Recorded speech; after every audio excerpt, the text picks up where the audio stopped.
तुम्हारे घर में आग लग जाए तो लोग सहानुभूति प्रकट करने आते, वो कहते हैं बड़ा बुरा हो गया।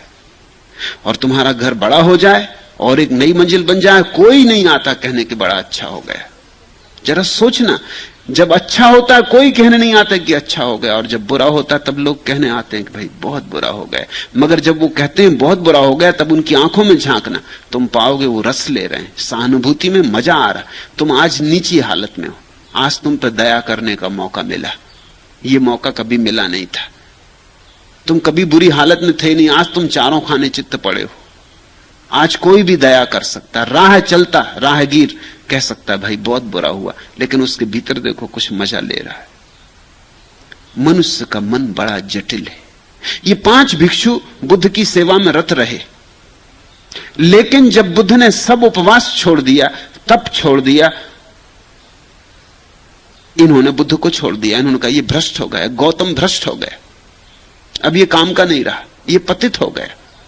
जब तक ये गौतम अपने को सता रहा था, महातपस्वी था, जिस दिन बुद्ध ने ये सब व्यर्थ मूढ़ता छोड़ दी, ये आत्महिंसा छोड़ दी, ये आत्मघात छोड़ दिया, उसी दिन 5 भिक्षुओं ने उनको छोड़ दिया। उन्होंने कहा अब हमारे काम के ना रहे, अब हम कोई दूसरा गुरु खोजेंगे। वो उन्हें छोड़ के चले गए। उसी रात बुद्ध को ज्ञान हुआ। जिस सांझ को 5 भिक्षु छोड़ के चले गए, उस रात बुद्ध को ज्ञान हुआ। दूसरे दिन सुबह बुद्ध को पहली याद यही आई कि वो बेचारे 5 इतने दिन मेरे साथ रहे और आखिरी घड़ी छोड़ के चले गए। अब जबकि मेरे पास देने को कुछ था, लेने वाले नहीं, और जब मेरे पास देने को कुछ भी नहीं था, मैं खुद ही मूढ़ता और अंधकार से भरा था, तब वो मेरे पीछे लगे रहे। ऐसी उल्टी दुनिया है। इसलिए बुद्ध उनकी खोज करते हुए निकले कि वो जहां भी गए हों उनको जाके पहला संदेश उनको दिया जाए। यद्यपि वो मुझे त्याग गए हैं, यद्यपि उन्होंने मान लिया कि मैं भ्रष्ट हो गया, लेकिन मेरे साथ बहुत दिन रहे, इतना कर्तव्य मेरा है कि पहला संदेश उन्हीं को दूं। इसलिए बुद्ध ने पहला प्रवचन उन्हीं 5 भिक्षुओं को दिया।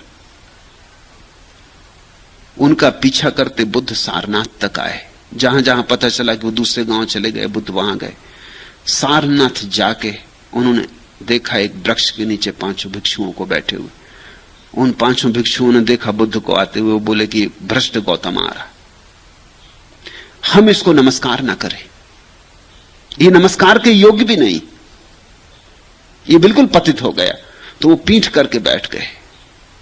बुद्ध जब उनके पास गए, जब पास जाके खड़े हो गए, और बुद्ध ने कहा एक बार मेरी तरफ तो देखो, जिसे तुम छोड़ आए थे मैं वही नहीं हूं, आज जो आया है कोई और है, एक बार मेरी तरफ देखो। और उन चारों ने 5 ने आंख उठा के बुद्ध की तरफ देखा। पहले एक उनके चरणों में गिरा, फिर दूसरा, फिर 5 उनके चरणों में गिरे, क्षमा मांगने लगे कि हमें क्षमा कर दें, हमने तो सोचा कि भ्रष्ट गौतम आ रहा है, लेकिन हम देख सकते हैं कि सब रूपांतरित हो गया, ज्योति का उदय हुआ है, तुम प्रकाशित हो गए। कैसे प्रकाशित हुए, हमें राह बताओ। बुद्ध ने कहा इसीलिए आया हूं। यह घटना सारनाथ जाते हुए रास्ते पर घटी।